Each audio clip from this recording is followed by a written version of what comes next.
Hello everyone, welcome back to TechLog YouTube channel. Today for this video I will be showing you how you can log in into the TikTok account of yours.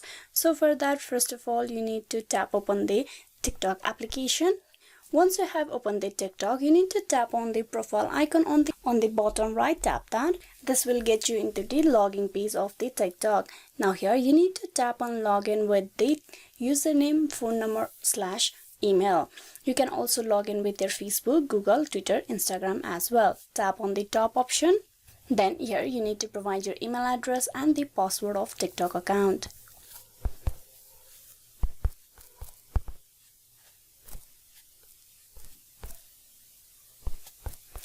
Then below type in the password and tap on login. This will get you logged in into the TikTok account of yours. Hope this video was useful on how you can log in TikTok. Please like and subscribe the TechLog YouTube channel. Thank you for watching till the very end.